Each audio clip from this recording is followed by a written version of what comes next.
आप सभी का प्रशांत सर एकेडमी में हार्दिक स्वागत है। हम लोग आज जो एक टॉपिक की चर्चा करने जा रहे हैं, द डिक्लाइन ऑफ अमेरिका।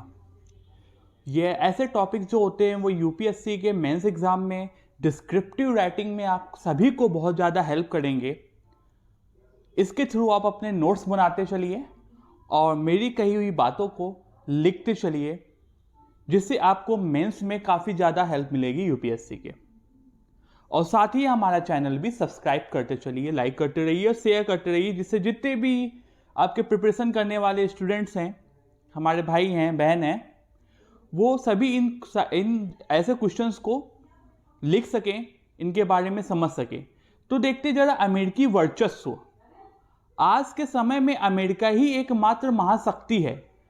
द्वितीय विश्व युद्ध के बाद से कई बार अमेरिका ने अपने आप को महाशक्ति के रूप में साबित करने की कोशिश की है। 1991 में सोवियत संघ के विघटन से, सोवियत संघ जो कि कुछ कंट्रीज में टूट गया था, आपने ना देखा हो तो लास्ट के टॉपिक में आप देख सकते हैं जाके कि मैंने कैसे डिक्लाइन ऑफ यूएसएसआर कैसे हुआ था उसके बारे में बताया था।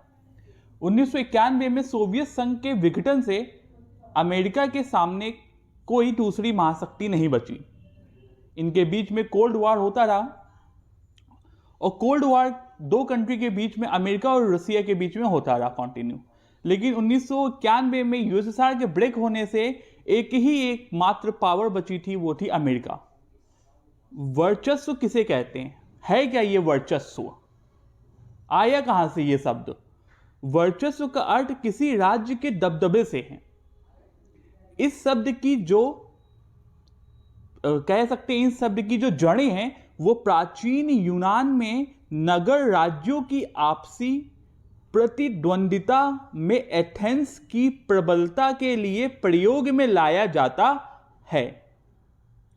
वर्तमान समय में अमेरिका के ताकतवर रूप को वर्चस्व के अर्थ में समझा जा सकता है। वहीं एक हेडिंग डालते हैं हम, नई विश्व व्यवस्था किसे कहा जाता है। हम सभी टॉपिक डिक्लाइन समझने से पहले यह समझेंगे कि आखिर इसका वर्चस्व हुआ कैसे। नई विश्व व्यवस्था किसे कहा जाता है? 1990 में इराक के द्वारा कुवैत पर हमला करने के बाद से अमेरिका के नेतृत्व में 34 देशों की मिलीजुली सेना के द्वारा संयुक्त राष्ट्र संघ की सहमति से इराक पर हमला करने से अमेरिकी राष्ट्रपति द्वारा नई विश्व व्यवस्था का नाम दिया गया। अब वही एक हेडिंग डालते हैं, ढांचागत ताकत के रूप में वर्चस्व क्या रहा अमेरिका का। वैश्विक अर्थव्यवस्था में एक ऐसा देश होता है जो अर्थव्यवस्था पर अपना दबदबा बनाए रखता है। ऐसा करने के लिए उसके पास नियमों को बनाने तथा उन्हें लागू करने की ताकत होनी चाहिए। अमेरिका की नौसेना की ताकत से वह समुद्री मार्ग में आवाजाही के नियम तय करता है। अमेरिका विश्व की अर्थव्यवस्था में 28% की हिस्सेदारी रखता है। आप देख सकते हैं गूगल, अमेजॉन, ये सब जितनी बड़ी बड़ी कंपनियां हैं, इनके बिहाफ से आप अब देख सकते हैं कि अर्थव्यवस्था काफी ज्यादा फैली हुई है इनकी। अब देखते जरा इनमें लगाम कौन लगा सकता है। ऐसा कौन सा ऑर्गेनाइजेशन है इसके ऊपर जो लगाम लगा सकता है? तो अमेरिका में लगाम नाटो लगा सकता है, नॉर्थ अटलांटिक ट्रीटी ऑर्गेनाइजेशन लगा सकता है। आखिर लगा कैसे सकता है, इसके बारे में देखते हैं। अमेरिकी ताकत की राह में व्यवधान आज सिर्फ एक संगठन लगा सकता है। इस संगठन का नाम है NATO, North Atlantic Treaty organisation.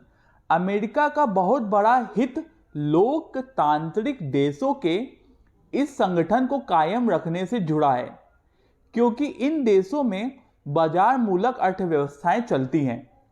इसी कारण से इस बात की संभावना बनती है कि नाटो में शामिल अमेरिका के साथी देश उसके वर्चस्व पर कुछ अंकुश लगा सकेंगे। अब वहीं एक ऑर्गेनाइजेशन हाल में ही बना है, ऑकुस। ऑकुस यानी कि Australia United kingdom, United states, ये तीनों ही मिलके आपके ऑकुस बनाते हैं। बन तो गया ये ऑर्गेनाइजेशन, ये संगठन, लेकिन इससे नाराजगी किसको है? तो देखते जरा ऑकुस से क्या प्रॉब्लम है। फ्रांस और अमेरिका में बड़ा टकराव है ऑकुस को लेकर।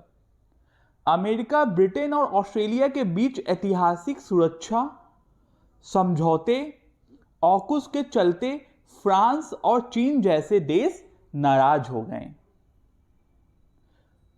आखिर फ्रांस क्यों नाराज है? इस डील से फ्रांस को क्या प्रॉब्लम हुई है? फ्रांस को क्या नुकसान हुआ है इस डील के चलते? फ्रांस को इस डील से काफी नुकसान पहुंचा है। दरअसल ऑकुस समझौते के तहत अमेरिका ऑस्ट्रेलिया को न्यूक्लियर पनडुब्बी की तकनीकी मुहैया कराएगा। अमेरिका ऑस्ट्रेलिया को न्यूक्लियर पनडुब्बी की तकनीकी मुहैया कराएगा। बता दें कि आज से 50 साल पहले तक अमेरिका ने अपनी किसी भी न्यूक्लियर पनडुब्बी की तकनीकी किसी को भी शेयर नहीं की है, लेकिन आज वो ऑस्ट्रेलिया के साथ शेयर कर रहा है। इस डील के चलते ऑस्ट्रेलिया ने फ्रांस के साथ किया सौदा रद्द कर दिया है। ऑस्ट्रेलिया फ्रांस के साथ में सौदा पक्का हो गया था, लेकिन वहीं पे अड़ंगा बीच में अमेरिका ने लगा दिया। अमेरिका ने जब बीच में अड़ंगा लगाया तो फ्रांस और ऑस्ट्रेलिया के बीच डील कैंसिल हो गई और ऑस्ट्रेलिया और अमेरिका के बीच न्यूक्लियर पनडुब्बी की डील फाइनल हो गई, जिससे हालांकि फ्रांस को बहुत ज्यादा नुकसान हुआ इस डील कैंसिल होने से। इस चलते फ्रांस भी अमेरिका के इस फैसले से नाखुश दिखाई देता है। पुतिन की भारत यात्रा से अमेरिका को क्या नुकसान है? Question mark. इंडो पैसिफिक दुनिया भर की महाशक्तियों के लिए जोड़ आजमाइश का केंद्र बना हुआ है। रूस और अमेरिका दोनों ही इस इलाके में अपना वर्चस्व कायम करने की कोशिश कर रहे हैं। हालांकि दोनों ही देश बिना भारत की मदद से अपने सपने को पूरा नहीं कर सकते हैं। वहीं कुछ दिन पहले जो पुतिन आए, कह सकते हैं कि भारत से नजदीकियां बढ़ने से पुतिन कुछ हद तक कामयाब हो जाएंगे इंडो पैसिफिक ओशियन में अपना वर्चस्व कायम करने में। इससे अमेरिका जो है नाखुश है। अमेरिका को जर्मनी से चिंता क्या है, देखते हैं जरा। रूस नॉर्ड स्ट्रीम 2 के जरिए, नॉर्ड स्ट्रीम 2 एक गैस पाइपलाइन है जो रूस अपने देश से सीधा जर्मनी भेजना चाह रहा है। रूस नॉर्ड स्ट्रीम 2 के जरिए रूसी गैस सीधे जर्मनी लाने का इरादा है। नॉर्ड स्ट्रीम 2 शुरू होने से रूस से सीधे जर्मनी को गैस की सप्लाई शुरू हो जाएगी। अमेरिका इस नॉर्ड स्ट्रीम 2 का विरोध करता आया है, तो यह प्रॉब्लम हमें देखने को मिली है अमेरिका और जर्मनी के बीच में। जर्मनी नाटो का पार्ट रहा है और अगर जर्मनी और फ्रांस जो कि नाटो के पार्ट हैं, ये सब भी अगर इनसे नाखुश हो जाते हैं अमेरिका से, तो नाटो भी किसी काम का नहीं बचेगा। और अमेरिका को इसी बात का डर है, उसकी घटती हुई वर्चस्व का उसे बहुत डर है इस समय। यह हमने आज जाना अमेरिका की घटती हुई सुप्रीमेसी के बारे में।